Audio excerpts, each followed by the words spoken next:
Infiniment, Edoui. Quelles conséquences, donc, l'effet de souffle Syriza sur les gauches françaises? On a commencé à en discuter avec nos invités du plateau précédent. Mathieu Magnodex à côté de moi, de la rédaction de Mediapart. 4 invités. Yannick Jadot, bonsoir. Vous êtes député européen Europe Écologie Les Verts. Alexis Bachelet, bonsoir. Député socialiste des Hauts-de-Seine, responsable du courant Cohérence socialiste. Christian Paul, bonsoir. Vous êtes député socialiste de la Nièvre et l'un des chefs de file de ce qu'on appelle encore les frondeurs, me semble-t-il. Pour quelque temps. Pour quelque temps encore. Clémentine Autain, bonsoir. Vous êtes une femme politique. Votre courant au sein du Front de gauche s'appelle Ensemble. Et vous êtes aussi une consoeur puisque vous dirigez le magazine Regard. Alors, en fait, ils vous ont quasiment posé la question, là, tout à l'heure, et notre ami grec, député européen le premier, a dit quelle déception, je crois qu'il a dit ça, Mathieu, à peu près, de s'apercevoir que François Hollande n'était finalement pas tant que cela, ou pas comme on l'aurait voulu, aux côtés du peuple grec et de Syriza. Alors évidemment, c'est à vous deux que je pose d'abord la question. Christian Paul, à la hauteur ou pas à la hauteur? Alors, de quoi on parle? Avant les élections, je crois que beaucoup de socialistes français ont découvert Syriza dans la campagne et dans les dernières semaines. Alors, je vais vous aider. Disons quand Alexis Tsipras arrive à Paris. Oui, peu, quelques jours avant. Ça commence à chauffer un peu, quoi. Quelques jours avant.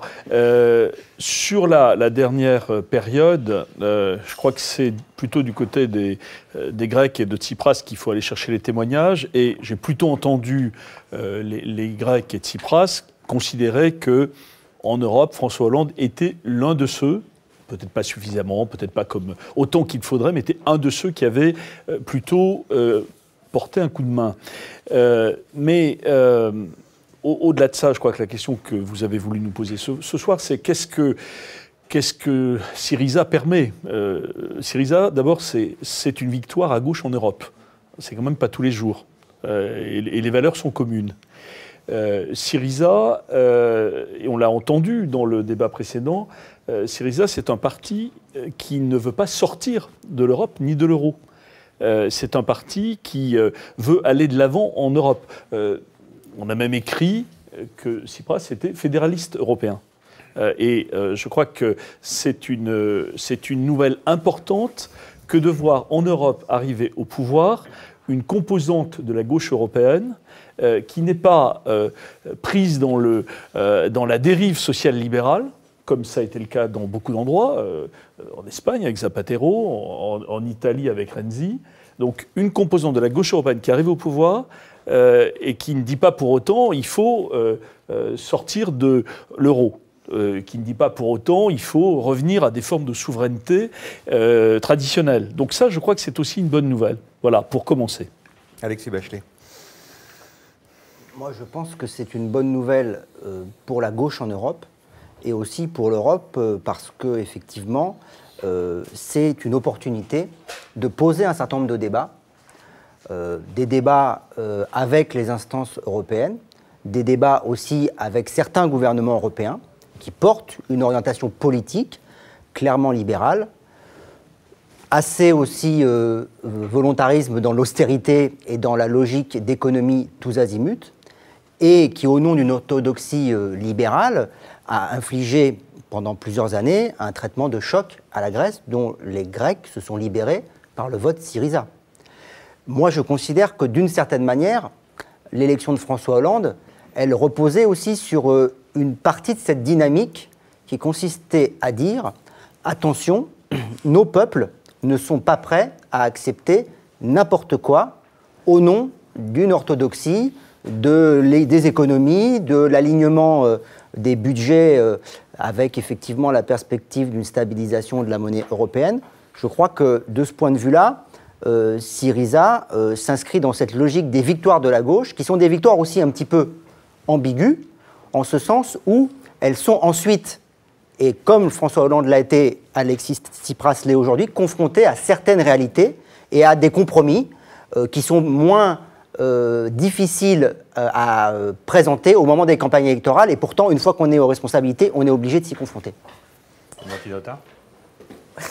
Oui. Il faut encore mener le rapport de force. Et c'est d'ailleurs un des reproches fondamentaux que nous opposons à François Hollande, qui, dès lors qu'il a été élu, avait promis avant qu'il renégocierait les traités qui avaient été concoctés par Nicolas Sarkozy et Angela Merkel, et à peine arrivé, il a capitulé devant Angela Merkel et terminé les promesses de campagne. Et il a enfourché totalement la logique des traités néolibéraux. La différence avec Alexis Tsipras et la mobilisation populaire et la force de Syriza, c'est justement de ne pas accepter cette logique, d'avoir eu un programme qui est un programme de rupture véritable, avec les plans d'austérité, avec les ajustements structurels tels qu'imposés par la Troïka, et fort de ce rapport de force, mais rapport de force limité, parce que la Grèce, c'est 2% du produit intérieur brut européen, alors que la France, c'est 19% du produit intérieur brut européen. La France ne pèse pas du tout de la même manière à l'échelle européenne, et c'est pourquoi le bras de fer aurait été d'ailleurs beaucoup plus fort pour l'ensemble de l'Europe si François Hollande l'avait mené. Bon, il ne l'a pas mené, il n'a pas soutenu auparavant Syriza. Je voudrais quand même rappeler que si ici deux socialistes se félicitent de cette victoire, pendant la campagne électorale, nous n'avons pas vu le Parti socialiste français soutenir Alexis Tsipras, voire même certains d'entre eux, et je pense à Pierre Moscovici, qui est carrément allé soutenir Samaras et nous a expliqué que c'était extrêmement dangereux si Alexis Tsipras gagnait. Donc, c'est une gauche radicale qui a fait la démonstration qu'elle était capable, grâce à l'appui populaire, de tenir tête, d'avoir un programme de rupture et d'être majoritaire, sans alliance avec le PASOK, qui, entre-temps, s'est totalement écroulé. Et maintenant, on est dans une situation qui ne fait que commencer, parce qu'il faut bien mesurer que ce n'est que le début d'une aventure difficile, très difficile pour le gouvernement grec, et il faut trouver, à l'échelle européenne, des pays dans lesquels le peuple, les forces politiques vont être des points d'appui pour négocier avec l'Union européenne, parce qu'effectivement, ils se sont engagés à ne pas sortir de l'euro, mais nous savons aussi que ceux qui, et notamment en Allemagne, mais pas seulement, tous les pays qui construisent cette Europe néolibérale, finalement souhaitent qu'il n'y ait pas de réussite de la politique de Syriza, et que le peuple, avec beaucoup de cynisme d'ailleurs, beaucoup de cynisme, parce que les dégâts humanitaires sont considérables dans ces pays-là. Et après 9 plans de rigueur, on sait que si ça continue, la situation va être vraiment, vraiment catastrophique. Donc il y a une responsabilité européenne dans cette situation, et un rapport de force se joue, et c'est pourquoi nous aurions souhaité que François Hollande ne fasse pas simplement quelques bons mots pour dire oui, on soutient, et puis au final ne mène pas le rapport de force et se laisse encore aller à soutenir Angela Merkel contre le peuple grec. Yannick Jadot, dans Libération, vous disiez le 4 février 2015, François Hollande, le grand absent européen, et donc c'était quelques jours après la victoire de Syriza, 10 jours à peu près. Et vous disiez, jamais la France n'a aussi peu eu d'influence dans les institutions européennes, jamais elle ne s'en est aussi peu souciée. Vous rappeliez d'ailleurs l'histoire fausse mais symptomatique qui circule à Bruxelles, raconte que lors des sommets franco-allemands, Angela Merkel vient avec sa liste de courses et Hollande, sa liste de courses, c'est-à-dire de décisions, de nominations à prendre, et Hollande, sa liste de blagues. Est-ce que aujourd'hui, un mois plus tard, vous diriez qu'on est au même point, et est-ce que François Hollande a eu un rôle dans ce qui s'est passé, dans cet accord qui a eu lieu à Bruxelles? Si on prend le dernier accord, à la fois Hollande et Renzi n'ont pas joué du mauvais côté. Je veux dire, la discussion avec l'Eurogroupe a été extrêmement violente. S'ils ont plutôt facilité l'accord. Ce que je reprocherais à Hollande dans cette affaire, c'est qu'au fond, ce que vous citiez, c'est-à-dire qu'il y a pas d'intérêt aujourd'hui pour la gestion de l'Union européenne et pour, au fond, la politique menée à l'échelle de l'Union européenne. Il y a de l'intérêt de la part de Hollande sur la question géopolitique, incontestablement. Je veux dire, on est engagé sur des terrains militaires. L'initiative qu'il a prise sur l'Ukraine, ça raconte quelque chose. Après, on peut être d'accord ou pas sur la satisfaction qu'on peut avoir par rapport aux résultats, mais il y a une ambition. En revanche, sur la question économique, il y a clairement l'idée de laisser les clés du camion à Angela Merkel. Et que ça pose un problème de fond dans la résolution de la crise grecque, comme dans la résolution de la crise européenne. Parce que ce que dit le débat d'avant, bien sûr, il faut qu'il y ait à la fois de la solidarité européenne, il faut des changements en Grèce. Simplement, les échelles de temps ne sont pas du tout les mêmes. Heureusement, Syriza est dans la lutte contre la corruption, l'évasion fiscale, très bien, y compris parce qu'ils n'ont pas été au pouvoir pendant 30 ans, donc tant mieux, ils ne sont pas corrompus de ce point de vue-là. Mais gagner sur l'évasion fiscale, ça va prendre des années. alors que le besoin de construire des marges de manœuvre pour ce gouvernement, il est maintenant. Donc il y a un enjeu de temps. Et que ce que je reproche moi à François Hollande, c'est de ne pas participer à la construction d'une nouvelle grande minorité, voire d'une majorité à l'échelle de l'Union européenne, pour changer le modèle, pour sortir de l'austéritaire, pour rentrer dans l'investissement. Parce que, encore une fois, on est aujourd'hui, au fond, quand on regarde la France, il y avait encore l'image de Macron qui revient de Bruxelles et qui dit « je lâcherai pas plus de 40 milliards, machin truc ». Je veux dire, l'image qu'on donne de l'Europe, elle est affligeante. Elle est affligeante. On a l'impression qu'à chaque fois que la France se déplace au niveau européen, c'est pour prendre une fessée. Et qu'on a l'impression que les 40 milliards, c'est quasiment des 40 milliards qu'on donne à l'Europe comme ça, comme si on était en permanence dans une logique totalement maso. Dire, vaudrait mieux qu'il y ait une bonne engueulade avec Merkel et qu'on passe d'une Europe de l'austérité à une Europe de l'investissement. Parce que la Grèce sans l'Europe, elle ne s'en sortira pas. Mais si on n'agit pas maintenant pour donner des marges de manœuvre à ce gouvernement, il plongera dans le nationalisme. Moi, je n'ai pas de doute là-dessus. Vous avez quoi? Un tiers de Syriza qui est globalement anti-européen. Vous avez une alliance qui, je suis désolé, avec ANEL, qui est un parti d'extrême droite ultranationaliste.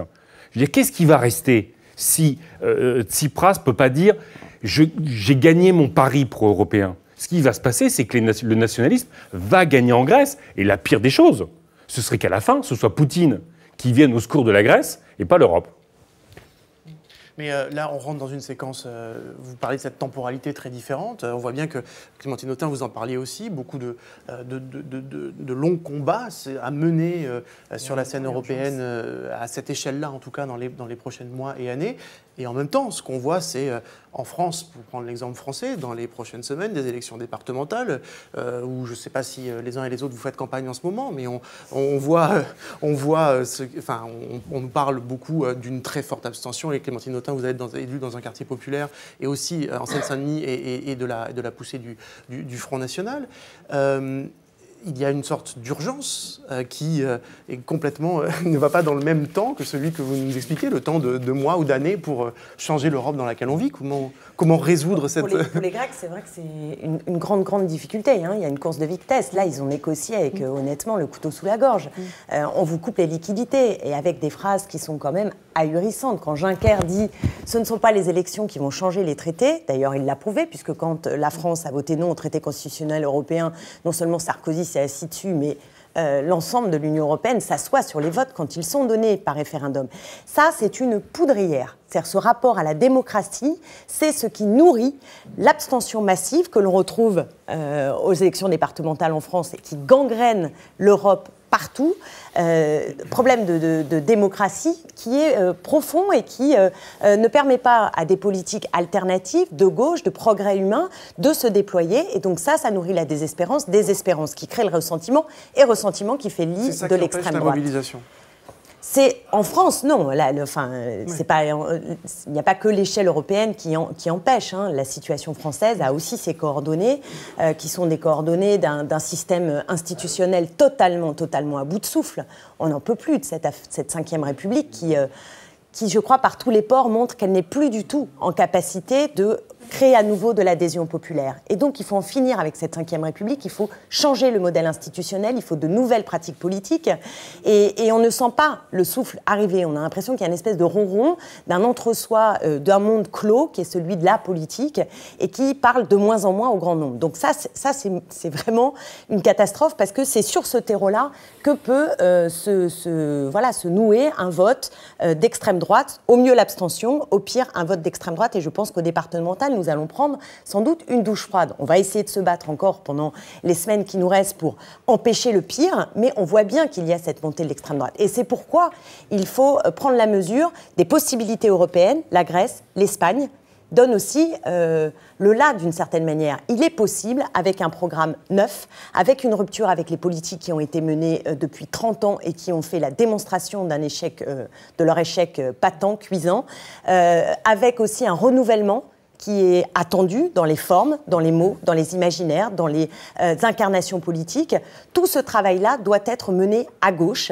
Et c'est ce chemin-là qu'il faut prendre et ne pas attendre que le baromètre de l'abstention ou de l'extrême droite nous mette la tête sous l'eau et crée une sidération sur ce que toujours disait plus Mathieu. grande. Mais Christian Paul, on a l'impression qu'en France, on ne va pas faire la soirée sur les départementales, c'est pas le sujet, ça viendra un peu plus tard sur Mediapart, sûrement au mois de mars. Mais entre cette espèce d'ébullition, avec toutes les difficultés qu'on voit, en Grèce, en Espagne, même en Italie, on a l'impression qu'il se passe enfin quelque chose. Et puis, pas assez. C'est sûrement pas assez, mais cette espèce de chronique d'un désastre annoncé pour la gauche, comme le disait Clémentine Autain, que risquent d'être les départementales, et une sorte de fatalisme admis. Enfin, il y a quelque chose d'étrange. On sait qu'on va perdre des élections dans 15 jours. Et puis les régionales, Clémentine Autain va te parler de douche froide, et on ne fait rien. Non. Il ne vous a pas échappé que depuis près d'un an maintenant, tous les signaux d'alerte ont été lancés. Et je ne crois pas d'ailleurs qu'on soit... la routine du pouvoir n'est que l'apparence. Nous sommes dans une crise démocratique profonde. Et pas depuis 3 mois, depuis de longs mois, et probablement davantage. Donc il y a... je ne veux pas passer trop de temps sur les remèdes de long terme, mais pour l'Europe comme pour la France, s'il n'y a pas de réponse apportée à la crise démocratique, il n'y aura pas de solution durable sur les autres terrains. Sur le terrain social, sur le terrain économique. Si on ne réarme pas la démocratie face au marché, ça vaut pour la Grèce, ça vaut pour l'Espagne, ça vaut aussi pour la France, il n'y aura pas de solution durable. Ça, c'est pour le long terme. Et Stéphane Collignon, qui était assis sur cette chaise il y a quelques instants, défend cette idée. Nous avons écrit un livre il y a quelques années ensemble. Pour oser la démocratie en Europe, s'il n'y a pas de transformation démocratique de l'Europe, on ne parviendra pas à trouver des réponses durables, y compris sur la gestion de l'euro et sur la gestion de la dette et sur les budgets européens et sur l'harmonisation fiscale. Mais à court terme, parce que nous sommes effectivement à moins de 3 semaines d'une échéance électorale qui peut ressembler, je ne le souhaite pas, je n'en fais pas la prophétie, mais enfin c'est quand même pas exclu, qui peut ressembler à ce que nous avons connu au printemps 2014. Même si les candidats de gauche, dans leur diversité, ensemble ou séparément, se battent comme des lions sur le terrain, beaucoup le font, beaucoup séparément, pas partout, il y a des contre-exemples. C'est mieux quand c'est ensemble. Je crois pas, mais après on peut en discuter.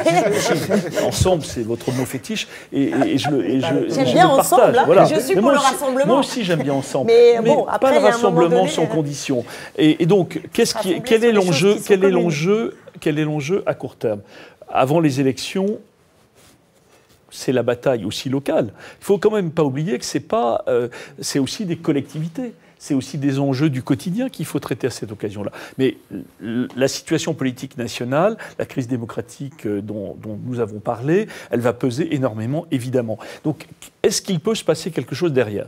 Ce que nous demandons, je le dis là pour ceux des députés, des militants, des citoyens qui, depuis des mois, ont demandé une réorientation de la politique qui est menée. Nous avons un gouvernement issu de la gauche, avec, en 2012, une base électorale, une base sociale de gauche, avec depuis beaucoup de déceptions, de doutes et souvent de colère. Mais ce gouvernement, il est aujourd'hui au pouvoir et il y a un président de la République qui est élu jusqu'en 2017 et personne, à ma connaissance, là, n'a demandé sa démission.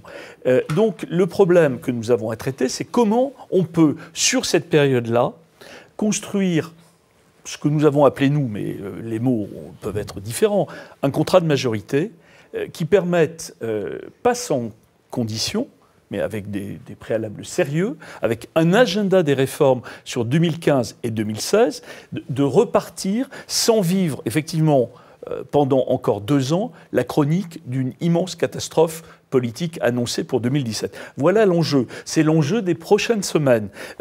On peut parler... On peut enjamber ces échéances-là. J'en connais, et je trouve ça parfois cynique. Je trouve ça, bien sûr, mais et alors il faut arrêter, il faut pas s'arrêter. Vous ne me conseillez pas, je suppose, de me taire sous prétexte que ça fait plusieurs mois effectivement que nous demandons un nouveau contrat de majorité et un agenda des réformes. J'en connais qui, d'une façon que je crois cynique, considèrent que les élections départementales et régionales sont perdues, que 2007 s'est déjà plié, qu'il faut se projeter dans un au-delà 2017. Bon, je pense que c'est assez cynique du point de vue des intérêts quotidiens du peuple français. Donc je pense qu'on peut se battre pour changer les choses. Maintenant, si ça ne marchait pas, ça sera peut-être la suite de ce débat dans quelques minutes. Yannick Jadot, vous vouliez intervenir depuis quelque temps. Sur les départementales, si on voulait construire une élection foireuse, on organisait les départementales comme on l'a fait. Si on voulait la victoire du Front National, on la faisait comme ça. C'est quand même, on parle de la question de la démocratie. La démocratie à l'échelle européenne, bien sûr. Je veux dire, on a absolument besoin d'une gouvernance économique, on a besoin de faire de la solidarité pour la Grèce et pour tout le monde.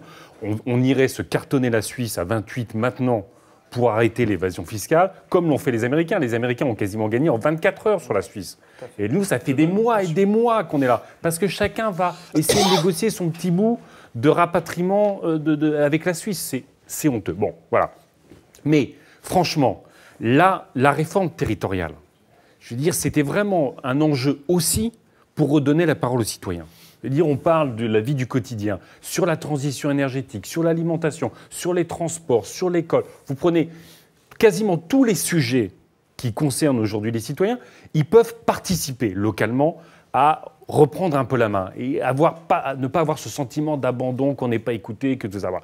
Et qu'est-ce qu'on fait ? On fait une réforme territoriale où on ne parle pas des compétences, on parle du redécoupage. Franchement, si vous trouvez quelqu'un qui est capable de dire pourquoi exactement il va voter au départemental. Les départements, ils vont durer combien de temps ? Le département des Deux-Sèvres, en Poitou-Charentes, il va durer combien de temps ? Quelle va être vraiment sa compétence ? Ce que je veux dire, c'est que les gens qui, même potentiellement, sont soucieux de faire de la démocratie locale, ils ne savent pas pourquoi en positif ils vont aller voter. Donc vous construisez une élection où ceux qui vont aller voter sont d'abord ceux qui veulent renverser la table. Et ceux qui veulent dire, regardez, personne ne nous écoute et tout ça. Donc on a créé une élection par l'erreur de l'absence de contenu fort démocratique de la réforme territoriale, on a construit une élection qui va être un naufrage.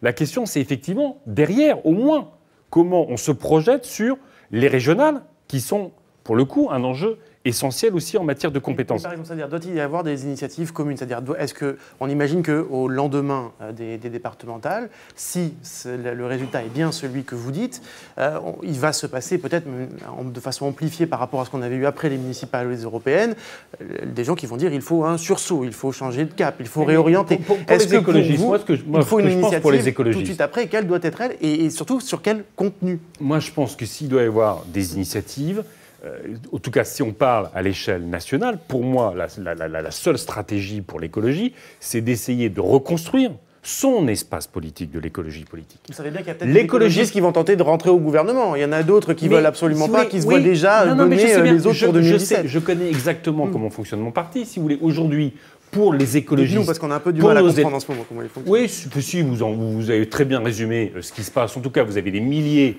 d'élus et de militants qui se battent sur les transports, l'énergie, l'éducation, machin, tout ça. Et vous avez quelques dirigeants qui se partagent aujourd'hui, vu de l'extérieur, entre les opportunistes et les gauchistes. Il n'y en a pas un qui parle d'écologie. C'est soit je veux rentrer au gouvernement pour être ministre, soit je fais des photos pour montrer qu'il y a une potentielle de la gauche qui va tout remuer en s'additionnant les uns aux autres. Moi, ce que je crois, c'est qu'il faut que l'écologie défende, recrée son espace politique, parce qu'on en a beaucoup perdu, se battre. On a une occasion extraordinaire qui est la conférence sur le climat. Le climat, c'est quoi ? C'est la vie quotidienne, à la fois sur le dérèglement climatique, c'est les PME, des renouvelables, de l'artisanat, de la rénovation des transports, de l'agriculture paysanne. Et c'est donc le quotidien de chacun et l'avenir de l'humanité. Donc on a un terrain extraordinaire pour reconvaincre de nos solutions. Et sur cette base-là, faire des alliances autour de projets. Ce qui s'est passé à Grenoble avec le parti de gauche, c'était une construction locale, une construction de programme, une construction de projet qui s'inscrit sur un territoire. Ailleurs, c'est autre chose. Moi, l'idée, si vous voulez, simplement des initiatives nationales où on additionne des photos ou des visages sur des photos les uns après les autres, pour moi, ça n'intéresse absolument personne. Je voudrais juste revenir. Ouais, Alexis Bachelet et Clémentine. On est passé là d'un seul coup des élections en Grèce, Syriza, au départemental et à la question des alliances. Surtout là, oui, de la suite.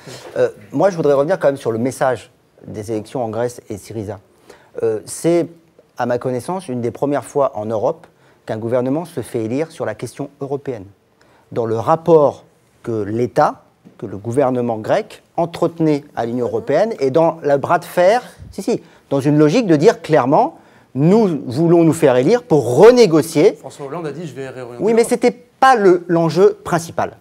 Là, c'était l'enjeu principal. Voilà. François Hollande, il a été élu sur beaucoup d'autres considérants, et pas centralement, je suis désolé de le dire quand même, sur la question européenne. C'était une question importante, mais ce n'était pas central.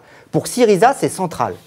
Et je pense que ce n'est pas forcément terminé, cette affaire. Je pense que si on n'y prend pas garde, autrement dit, si on n'a pas un traitement profond de la crise démocratique que nous vivons en Europe. Il y a la crise dans notre démocratie à nous, la démocratie française, mais il y a le rapport entre les États et ces institutions européennes qui, aujourd'hui, moi je trouve, le climat est détestable. La façon dont des commissaires européens, y compris français, s'expriment en direction, y compris de leur pays d'origine, moi je ne l'accepte pas en tant que député français. Je pense que nous ne sommes pas une classe de garnement.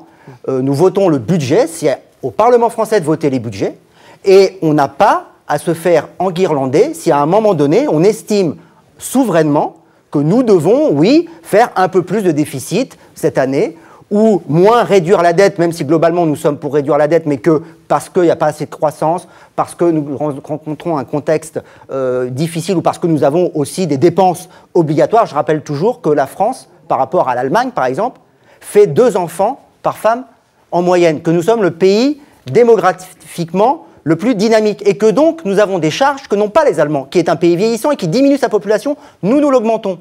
Donc appliquer effectivement une règle à calcul et dire vous les Français vous devez rentrer là-dedans, comme on a dit avant aux Grecs, vous les Grecs vous devez rentrer là-dedans, moi je le dis clairement, on va au casse-pipe.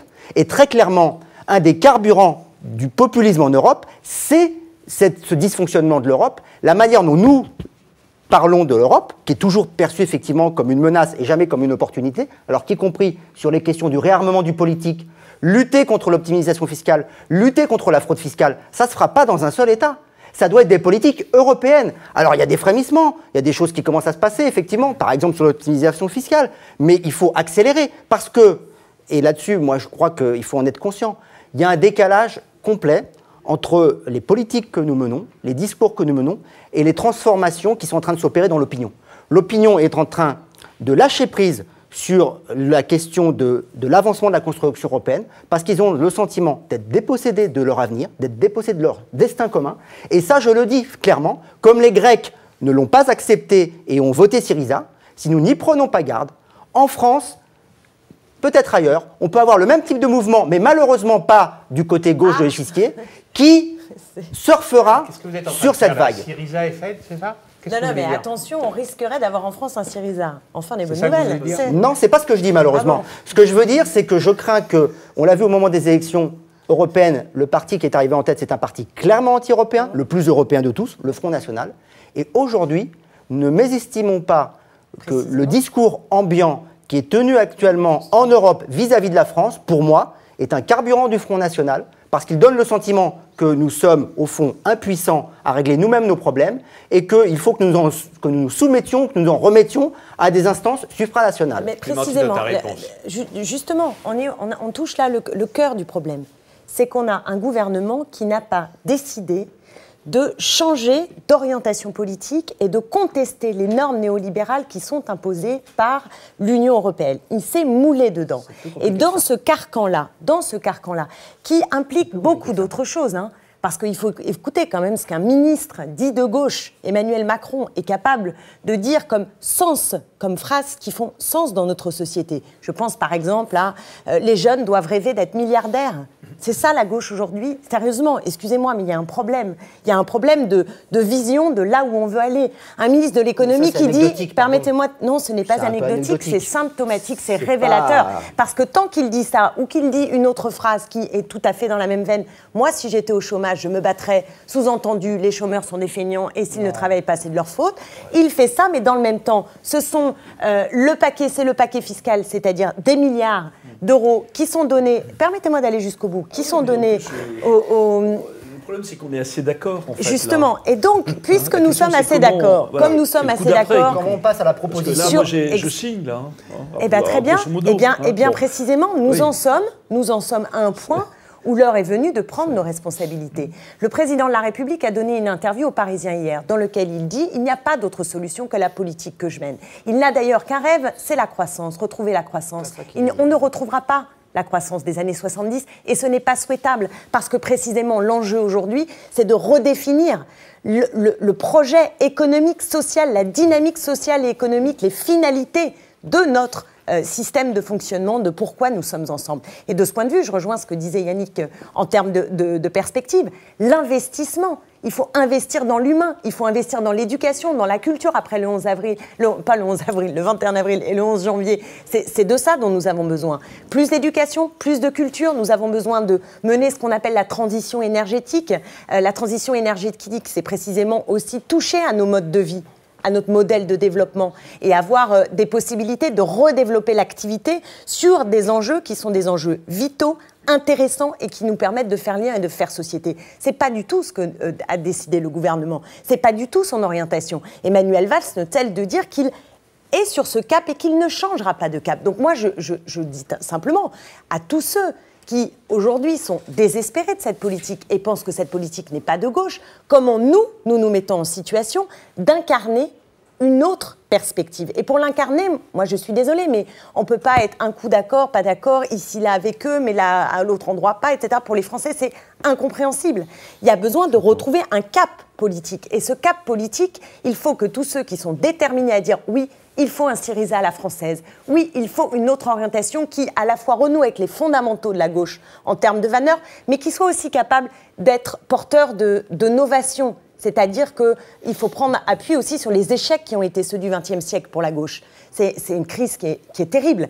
Il y a l'échec du communisme qui a pris la forme des expériences de type soviétique, mais il y a l'échec et les impasses de la social-démocratie. Ça veut dire que le projet de gauche du XXIe siècle, il doit être refondu. Mais il faut partir de nos traditions, de nos valeurs pour inventer cette possibilité de faire vivre tout simplement le mot gauche qui ne veut plus rien dire aujourd'hui pour beaucoup de Français. Christian Paul, si vous dites je signe, vous signez, non, je signe parce que dans le tour de table de ce soir, il y a à la fois des histoires différentes, il y a à la fois sans doute sur certains sujets des écarts, sur des jugements qui sont portés, mais si nous étions ensemble la totalité de la gauche française, d'abord les choses iraient sans doute mieux, plus vite. Aujourd'hui, on serait quand même qu'à 30%. Et plus loin. Oui, c'est bien un des problèmes. Nous ne sommes pas la totalité de la gauche française. Dans la gauche française, il y a aussi aujourd'hui une tentation sociale-libérale. C'est vrai, sur une partie de la gauche française. Dans votre parti, c'est pour ça que la question est de la stratégie personnelle et collective des gens, par exemple, qu'on appelle les frondeurs. Et au-delà des frondeurs, beaucoup depuis 2 ans, vous dites décrocher. Vous dites changer d'alliance, changer même de parti. Est-ce que ça, c'est qu'est-ce qui fait que ce n'est pas possible? On ne fait pas le congrès de Tours tous les jours. Ça veut dire quoi? Ça veut dire que notre pari stratégique, c'est pas de faire exploser le Parti socialiste.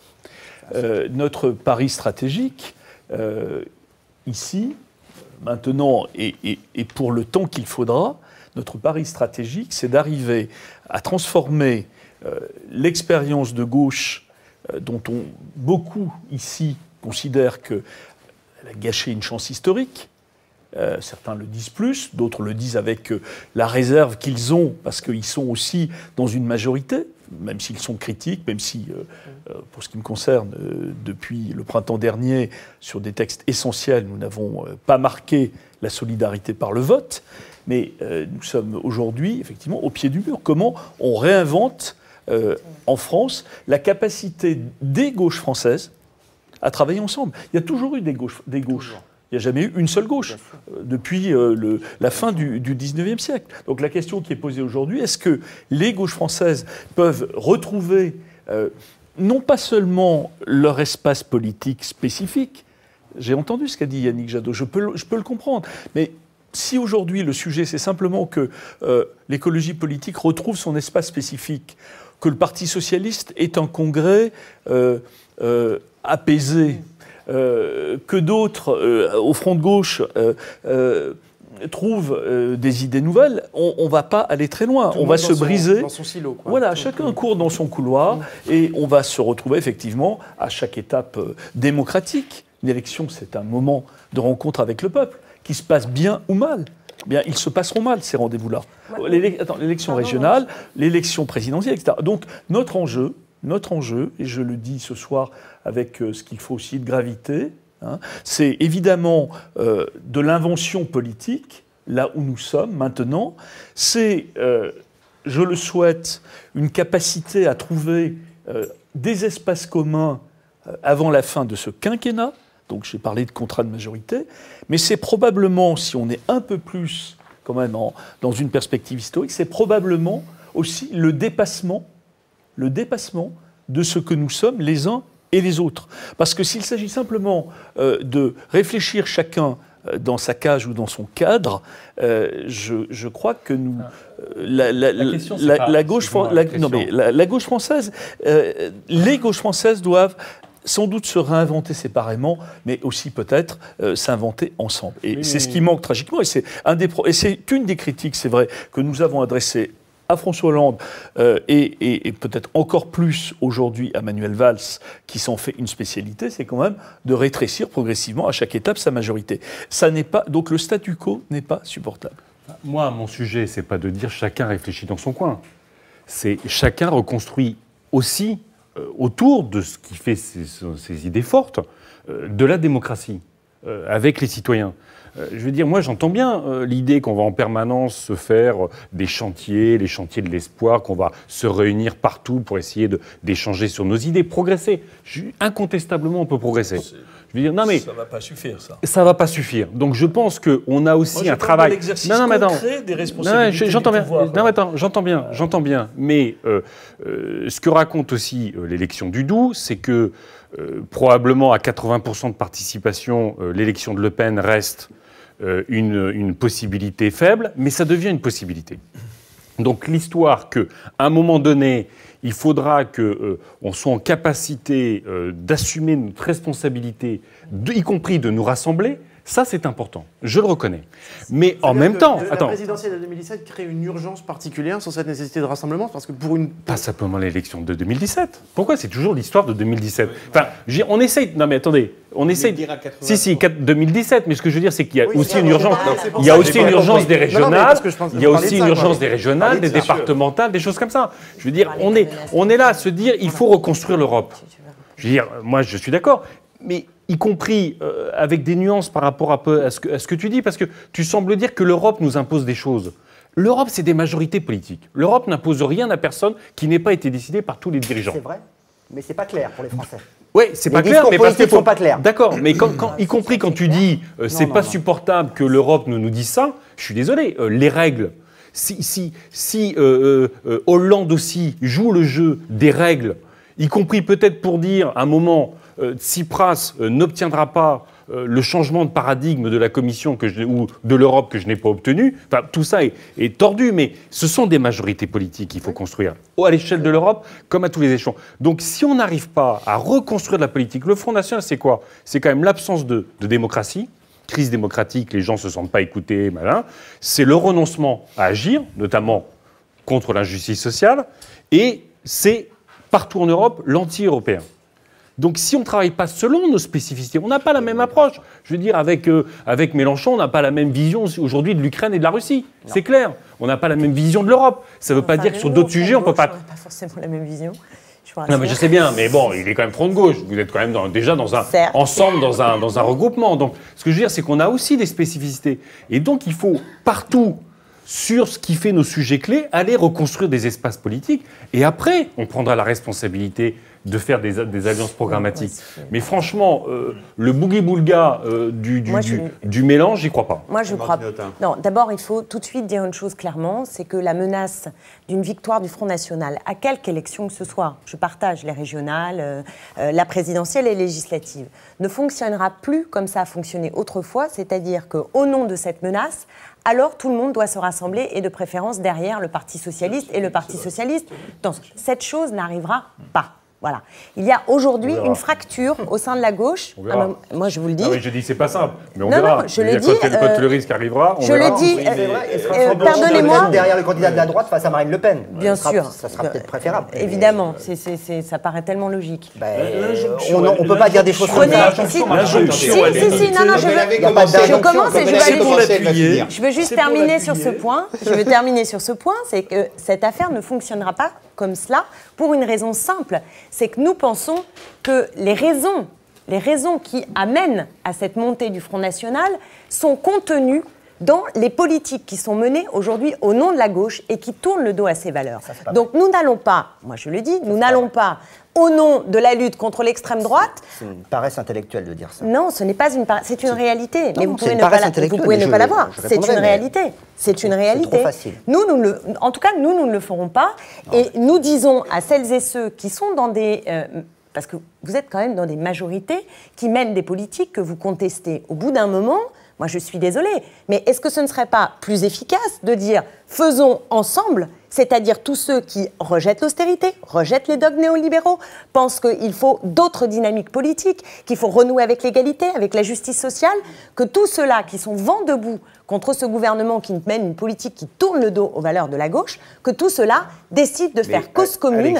Mais je pense que, et je terminerai juste là-dessus, il y a besoin de cet élan-là et de cette gauche neuve. Mais ça ne se fera pas simplement dans le cartel de nos organisations, de nos ententes, etc. Ça n'est pas vrai. Ça ne marchera pas comme ça. Donc c'est comment susciter une mobilisation populaire. Mais pour susciter cette mobilisation populaire, il faut avoir conscience de la nécessité de se dégager de cette majorité politique aujourd'hui qui nuit tout simplement à ce travail de reconstruction nécessaire. Je vous donne la parole, Alexis Bachelet, Christian Paul, mais ôtez-moi d'un doute. On est en 2015, à 15 jours d'élections départementales, dont vous êtes les premiers à dire qu'elles vont être un désastre pour la gauche en général et pour le Parti socialiste en particulier.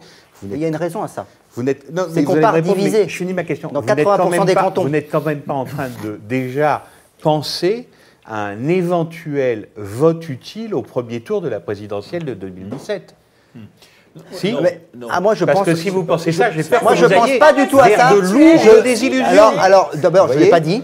Et je ne le pense pas. D'accord. Mais par contre, ce que je pense, c'est que la paresse intellectuelle, c'est que ça fasse plaisir ou non, la gauche, aujourd'hui, elle est en responsabilité. Mais faire reposer sur la gauche en responsabilité la situation, l'état économique du pays, comme s'il n'y avait pas eu les 10 années de la droite. C'est l'exonérer totalement Sarkozy de ses responsabilités. Comme si, effectivement, il y a un certain nombre de difficultés, le chômage, le logement, le rapport à l'Europe, l'état de notre démocratie, qui n'étaient pas des problèmes posés depuis 20 ans et qui s'aggravent, et dont le Front National est le symptôme. Donc moi je dis que c'est de la paresse intellectuelle, et même quelque part c'est une forme d'imposture, au nom du fait qu'à la gauche du Parti Socialiste, il y a des gens qui pensent se refaire une santé sur le dos du Parti Socialiste, d'accuser par un travestissement de la politique qui est menée, parce que même si on n'est pas d'accord avec toute la politique qui est menée, il y a quand même un certain nombre de choix politiques, vous les contestez, mais par exemple soutenir nos entreprises dans la compétition internationale, mettre en place, là par exemple on vient de créer un revenu de solidarité en fusionnant le RSA et la prime de l'emploi. Ça, j'estime que c'est une politique de gauche pour lutter contre la pauvreté. Sur le logement également, on a pris des lois. Cécile Duflot était ministre il n'y a pas si longtemps et je ne pense pas qu'on puisse considérer que quand elle était ministre, le gouvernement n'était pas de gauche et qu'il le serait moins quand elle est sortie.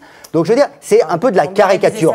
Les gens, moi je pense que les gens, ils en ont un petit peu assez de ces ping-pong permanents entre une partie de la gauche et l'autre qui se renvoie à la patate chaude, entre la droite et la gauche, quand la gauche est au pouvoir... Non, mais la question posée, c'est la question du PS. Est-ce que le PS est un obstacle ou un instrument Mais le PS, qu'on le veuille ou non, aujourd'hui, il est au cœur de la gauche. Enfin, je veux dire, imaginez un seul instant qu'on puisse effacer le PS de la carte, c'est peut-être votre ambition, mais c'est une ambition qui n'ouvrira pas des perspectives politiques, croyez-le, réjouissantes. De la même manière que nous avons besoin de l'écologie politique, on a besoin d'ailleurs au Parti Socialiste, il y a des gens qui au Parti Socialiste s'approprient l'écologie politique, je pense qu'on a besoin aussi de travailler avec les écologistes. Moi je ne rejette pas Clémentine Autain et la gauche qu'elle représente, je la respecte. Parce que cette gauche, elle a toujours été plurielle. Il y a toujours eu des gens, depuis le congrès de Tours, qui considéraient qu'il fallait être plus révolutionnaire. et d'autres qui étaient plus dans le réformisme, dans l'acceptation de faire des compromis, parce que quand on est au pouvoir, on est nécessairement on n'est pas tout seul, et qu'il faut discuter avec les Français, etc. Là, moi je trouve qu'on est dans une terrible régression si on n'est plus capable de se parler, et si on n'est plus capable surtout de reconstruire une synthèse politique, parce que dans un système de tripartisme où le Front National émerge, ça veut dire que la gauche se réduit progressivement à l'incapacité, et probablement, très rapidement, se retrouvera dans l'opposition et donc sera totalement incapable de porter des politiques de progrès. Clémentine Autain, vous lui répondez, mais court, parce que Christian Paul attend la parole depuis un moment. Court, ça va être compliqué parce que c'était dense. Mais, il est 10h30, voilà. on est obligé. Je ne renvoie aucune patate chaude. Je pense que la situation politique n'est justement pas celle même d'il y a 20-30 ans. Et le vote des communistes à l'Assemblée nationale, le vote pour la motion de censure, quel que soit le débat, je ne veux pas ouvrir. Non, je veux pas ouvrir le débat sur. C'est le signe de quelque chose. Le Parti communiste français, dans sa tradition, le Parti communiste français, dans sa tradition depuis quand même des décennies, c'est l'union de la gauche. Bon, s'ils en arrivent à cela, alors même qu'au sein du Front de gauche, beaucoup disent mais le Parti communiste est trop proche du Parti socialiste, etc. Ils en arrivent là. Vous voyez bien que c'est le signe qu'il y a quelque chose qui est en train de se produire et que la famille politique dont vous parlez de la gauche, où il y aurait des plus révolutionnaires, des plus réformistes, on n'en est plus du tout là. Nous avons changé d'époque. Nous sommes dans une autre époque. Et la question n'est pas simplement entre réforme et révolution, c'est que nous avons en effet des révolutionnaires qui ne font pas de révolution, mais nous avons des prétendus réformistes qui ne font pas de réforme. Donc on n'est pas dans ce cadre, on est dans le cadre inédit où moi j'estime que la politique gouvernementale, vous dites elle est au cœur de la gauche, le PS est au cœur de la gauche, moi j'estime qu'elle a quitté la gauche. Et que donc ce que nous avons à faire, c'est à refonder une gauche neuve qui soit totalement différente de ce qui est mené à l'échelle gouvernementale, parce que précisément, puisqu'on fait en ce moment des élections, on le voit porte à porte, tout le monde dit vous êtes de gauche, ah bah vous êtes au gouvernement, non on est de gauche mais on n'est pas au gouvernement, tout ça est inaudible. Ah oui, inaudible parce que nous sommes, parce que les gens pensent que nous sommes, que nous sommes d'accord en grande partie avec ce qui est fait au gouvernement. Eh bien moi je veux que la majorité des Français comprennent que ce que nous voulons incarner n'est pas ce que fait le gouvernement. Et c'est le seul moyen, à mon sens, de lutter contre le Front National et de permettre d'ouvrir un avenir. Vous êtes à 5, le Front National est à 30. Vous voulez que je vous raconte l'histoire de Syriza et du PASOK? Le PASOK était à 43 en 2009. On n'est pas la Grèce. Mais ils ne sont pas à 40. Vous criez austérité, austérité, austérité. Il y a pas... Non, allez, et c'est Syriza qui est au pouvoir. Je veux juste dire que ça peut aller vite dans les situations de crise. Commencez par vous écouter. Voilà, Christian Paul. C'est pour ça qu'il est intéressant, peut-être. On est à 15 jours, 3 semaines des élections cantonales.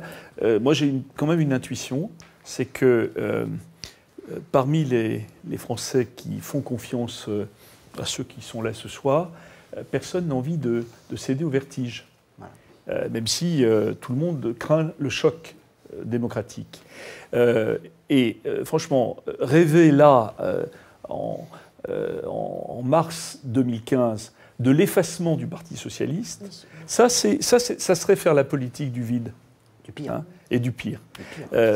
Première chose. Deuxième chose, je ne crois pas que l'injonction à l'unité, dans 15 jours, dans 6 mois ou dans 2 ans, soit suffisante pour régler les problèmes. Je ne crois pas qu'on prendra en otage telle ou telle partie de l'électorat, telle ou telle partie du peuple français, sans des orientations politiques profondément renouvelées à gauche. On ne prendra pas en otage les électeurs avec l'injonction à l'unité, y compris face à la menace du Front National. Donc, en ce moment, on est d'accord, c'est ce qui est fait par certains dirigeants du PS en ce moment. C'est hélas parfois ce qui est fait. C'est d'ailleurs l'injonction qui nous est souvent adressée à l'Assemblée nationale. Nous luttons contre l'idée que l'injonction à l'unité suffira pour régler la crise démocratique, la crise économique et les très possibles défaites électorales s'il n'y a pas le sursaut dont on parle ce soir. La troisième chose, c'est, quand même, pour être aussi concret et inventif, qu'est-ce qui peut, dans les mois qui viennent, incarner le sursaut, le changement d'orientation, les réorientations que nous demandons? Sauf, encore une fois, à considérer qu'on a le vertige de la page blanche. Et le vertige de la page blanche, je l'entends, pas par paresse, mais peut-être par tentation. Le vertige de la page blanche, je l'entends un peu dans ce que dit Clémentine Autain, je l'entends beaucoup chez Emmanuel Macron. hein, dans des genres totalement différents. Hein. Bon, c'est-à-dire, c'est l'idée que on efface la réalité politique et on écrit effectivement sa légende. Voilà. Et ça conduit parfois à la politique du vide. Et donc aujourd'hui, quels sont les enjeux politiques dont on pourrait se saisir ? Yannick Jadot a parlé de la transition énergétique et écologique. Bon, la direction qui est prise n'est pas mauvaise, mais l'élan et les moyens ne sont pas là. Mais je lui laisse éventuellement développer. Nous défendons 2 ou 3 de ces pistes de réforme. Ce chemin de réforme qui n'est pas celui de Manuel Valls. Une vraie loi bancaire, pas seulement pour reprendre la rente bancaire que prélèvent les banques sur les Français avec les frais bancaires chaque année, qui ont augmenté, parenthèse, ça serait une très bonne enquête de Mediapart d'ailleurs, de 30% pour les frais de tenue de compte des Français. Ça, c'est de la rente bancaire que le ministre de l'économie n'est pas allé chercher. Mais plus globalement, c'est comment on remet l'épargne des Français sur les territoires au service de l'économie réelle. Voilà un des enjeux. Réforme bancaire. La réforme fiscale, plus le temps passe et plus cet engagement majeur de 2012 aura du mal à être tenu. Ça ne veut pas dire qu'on ne peut pas commencer. Hein, on l'avait dit à plusieurs reprises. Bon, la lutte contre la fraude fiscale, vous y avez, avec Yann Gallu et Karine Berger, Valérie Rabault, vous y avez travaillé. Bon, c'est aussi sur ces sujets-là qu'on peut évidemment monter en régime. Au niveau européen, bien sûr, mais aussi à l'échelle nationale. Je ne cite que ces 3 dimensions-là. J'en ai une demi-douzaine en réserve, s'il le faut. Mais dont on n'a plus entendu évidemment, parler. évidemment, mais faisons... On ne va pas tous les faire, parce qu'on non, pas j'ai pris ces 3 exemples parce qu'ils sont parlants et qu'ils peuvent recréer à gauche une dynamique, un espoir, et encore une fois, j'appelle pas au mariage, j'appelle, c'est vrai, à des formes de nouvelle majorité et de rassemblement sans lesquels, effectivement, les 2 années qui viennent seront la chronique insupportable parce qu'elle aura été identifiée et annoncée 3 ou 4 ans à l'avance. Ça sera la chronique d'une expérience de gauche qui ira vers l'échec. Voilà. Et moi, je ne m'y résous pas. Yannick Jadot. Sur le temps qui vient, je crois que peut-être il y aura un exercice qui serait intéressant pour chaque formation politique, ce serait de dire quelles sont les 10 conneries qu'on a faites dans les dernières années. Je pense qu'il y a aussi une attente de la part des citoyens, des électeurs, qui est quand même une reconnaissance d'une forme aussi d'échec collectif. On a tous une responsabilité, je veux dire, sur l'action sur les banlieues, sur les impensés autour de l'immigration, sur la question européenne. Enfin, moi, je vois l'obsession de l'élection présidentielle. C'est un truc qui est totalement dingue, je veux dire. Ça obsède la politique, ça vous obsède les médias, alors qu'au fond, quelle est la véritable capacité d'un chef d'État, tout homme providentiel qu'il est la veille de l'élection, a véritablement transformé les choses. Je veux dire, au fond, Hollande, il n'arrive quasiment pas à changer la société, il n'y a plus de relais dans la société. Sarkozy ne changeait pas tellement la société, à part dans le discours. Mais au fond, il n'y a plus... Parce qu'on ne raconte pas aussi la réalité de où est la souveraineté. La souveraineté au sens de l'action démocratique au service de l'intérêt général. Donc ça passe par la décentralisation, ça passe par le pouvoir localement. Donc c'est vrai que, je l'ai dit sur la transition énergétique, notre capacité, pas à dire ouais, le nucléaire c'est super, c'est l'avenir et tout, et on va mettre des milliards et des milliards, alors qu'au fond, les PME, les coopératives, tout ça, ce serait quand même vachement plus utile. Et l'idée de sortir de cet impensé français qui est de voir l'Europe comme une projection, soit comme une relation maso, l'Europe nous impose, soit l'Europe ne doit être que la projection de ce que nous sommes.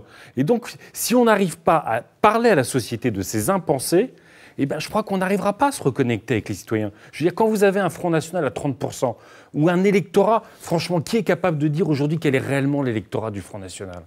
Je veux dire, c'est plus l'électorat xénophobe, anti-immigré ou antisémite ou islamophobe aujourd'hui. C'est une masse de gens qu'il y a partout, dont on ne sait pas bien où ils sont, dont on a assez peu autour de nous, dans nos proches. Je veux dire, voilà.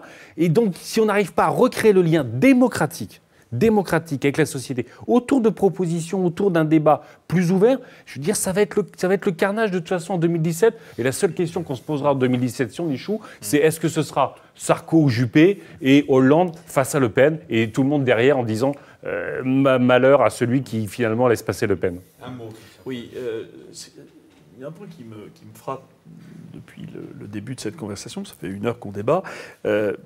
Personne n'a évoqué le 11 janvier. Ou peu. Et rien ne serait pire que si, parce qu'il y a eu la loi Macron, parce qu'il y a les élections dans quelques semaines, si on interrompait le récit qui s'est quand même renoué à ce moment-là. Je sais les limites du 11 janvier, mais c'est la première fois depuis très longtemps, depuis des décennies, que des millions de Français, pas seulement le jeudi soir, place de la République ou dans les cortèges du 11 janvier, mais dans des villages.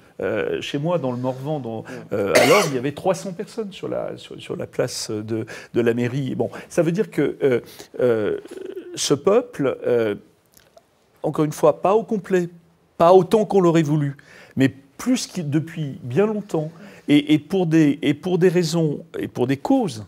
Est-ce que ce sont des causes communes? Pas forcément, mais en tout cas pour des valeurs qui étaient celles de la République et de la démocratie, des millions de gens sont descendus dans la rue et ont lancé à leur manière un cri, un appel. Et franchement, il n'y en a pas un qui a adhéré à un parti politique, ce qui raconte quand même le travail qu'on a fait. Mais justement, reprenons. Voilà. Les majorités qui font d'accord. que Ce que je voulais dire pouvoir simplement, pardon, Alexis, ce que je voulais dire simplement, c'est que ce moment, si dans les semaines qui viennent, par le fait du quotidien des uns comme des autres, le quotidien des Français, le quotidien des élections qui arrivent, ce fil-là est à nouveau brisé, on ne s'en saisit pas, je pense que ce sera une faute politique majeure. Il faut justement, et là je suis complètement d'accord, utiliser cette énergie en positif pour engager les changements que la société française attend. Moi je pense que profondément ce que les Français ont dit le 11 janvier, c'est qu'ils aimaient la République, c'est qu'ils croient aussi en la politique, mais ils sont fâchés avec les politiques, avec la façon dont on fait de la politique dans ce pays, qui est totalement déconnectée de ce que vivent les Français, de ce que ressentent les Français. Je pense que jamais le divorce, et là je mets tout le monde dans le même sac, je vais du Front de gauche au Parti socialiste en passant par l'UMP, il y a un vrai divorce entre la classe politique et les Français. Donc je crois que si on veut renouer le lien, il faut à la fois d'abord obtenir des résultats sur le front économique, et je pense qu'on peut les obtenir. Et peut-être que si le chômage se met à reculer, il y aura aussi une autre ambiance qui sera celle du pays. Je pense qu'il faut, pour tirer les leçons du 11 janvier, prendre des décisions rapidement, notamment sur la question des dotations aux collectivités locales. Nous demandons d'arrêter les réductions de dotations, parce que derrière, c'est le tissu associatif qui va souffrir. Et on a vu que c'est la richesse de ces collectivités, de ce tissu qui fait aussi tenir le pays dans la cohésion sociale que nous appelons de nos voeux. Et puis, effectivement, je pense qu'il y a une réforme des institutions. Il faudra qu'on remette, à mon avis, le grand chantier de 2017, ça sera les institutions, ça sera la fiscalité, comme Christian l'a dit, et en intégrant la dimension écologique, parce que je pense qu'on a... Mais ce n'est pas la proportionnelle qui résoudra tous les problèmes non plus. Mais sur la réforme des institutions, c'est le important. non-cumul des mandats, l'exemplarité des hommes politiques. Je pense qu'il faut renouer. Les Français sont en colère, les Français sont frustrés. On est dans un pays qui est en développement démographique, où il y a des énergies citoyennes, des entrepreneurs, des gens qui ont envie de faire bouger ce pays, et ils ont l'impression que là-haut, ça bloque. Oui, alors justement, dans ce qui s'est exprimé autour du 11 janvier, c'est-à-dire aussi bien ceux qui ont manifesté que ceux qui n'ont pas manifesté, tout le monde a été d'accord pour dire que ça tournait autour du vivre ensemble. C'était cette question-là qui était posée. Bon. Les responsables politiques, le gouvernement, n'a pas eu assez de mots pour dire qu'il fallait valoriser le vivre ensemble. Moi, je suis très concrète, j'habite à Sevran, en Seine-Saint-Denis, je fais campagne là. Et qu'est-ce que je constate? Que ce sont 2 milliards d'euros que doit le gouvernement à la Seine-Saint-Denis à cause des transferts de compétences qui n'ont pas été suivis de transfert des moyens. C'est-à-dire, vous dites le RSA. Bien Ça date sûr, de plusieurs bien années. sûr. Mais un gouvernement n'est pas revenu dessus, à ma connaissance. Bon, c'est très concret, ces affaires-là. Et après, vous pouvez avoir les meilleurs élus, dévoués, etc., qui disent, moi, dans mon canton, dans mon ci, je vais faire ci ou ça. Il ne peut pas, il n'a pas les moyens de le faire. Parce que ces politiques d'austérité, elles tuent la possibilité de faire. Aujourd'hui, l'un des plus grands plans sociaux en France, c'est le secteur associatif. Il y a 500 000 emplois qui risquent d'être supprimés en raison justement de ces baisses de dotation qui font qu'en chaîne, c'est toutes les possibilités d'améliorer l'égalité, le vivre ensemble qui est menacé. Alors, moi, je suis peut-être la plus réaliste de la bande, pour finir. Je suis désolée de le dire comme ça, mais je ne sais pas... Non, je ne sais pas comment on peut apporter les réponses que nous avons commencé à esquisser, alors différentes, et chacun avec sa veille, mais en gros tournant autour de... Réorienter le pacte de responsabilité. Réorienter, enfin modifier profondément ce qui est fait, puisque aujourd'hui on continue dans une logique libérale. J'ai pas parlé de la loi Macron, de tout ça, etc. Non, mais on n'a pas parlé de la loi Macron, de comment nos dimanches étaient bradés. Bon, on en a trop parlé. Allons dans un autre sens. C'est pas la loi du siècle. C'est pour ça qu'on en a si on La pense, loi du siècle précédent. d'accord. Si on pense qu'en tout cas sur le terrain de la démocratie, sur le terrain de l'égalité, sur le terrain des droits, le gouvernement ne mène pas la politique qu'il faut. Alors, qu'est-ce qu'on fait? On continue à lui demander inlassablement de bien vouloir modifier, mais je ne sais pas quelle majorité va émerger au Parlement, puisque cette majorité ne vient pas, il ne semble pas exister. Alors, je dis, il faut se mettre sérieusement au travail pour construire cette majorité alternative. Et je crois que c'est la seule voie réaliste pour redonner envie, tout simplement, espoir, envie dans la politique et espoir dans la possibilité qu'une gauche transforme concrètement les conditions de vie du grand nombre. Merci beaucoup à tous les quatre d'avoir participé à ce débat de l'après-effet Syriza sur la gauche française. On en a quand même parlé un peu. On a aussi beaucoup parlé des départementales. Mediapart n'a pas tout à fait arrêté son dispositif de bataille pour les élections du 22 et du 29 mars. Mais on se reverra quand même d'ici là, forcément. Merci beaucoup à Mathieu d'avoir animé ce débat avec moi. Et il vous reste 1h15 et pas une minute de plus pour profiter de l'offre 25 €, 4 mois d'abonnement à Mediapart. À bientôt.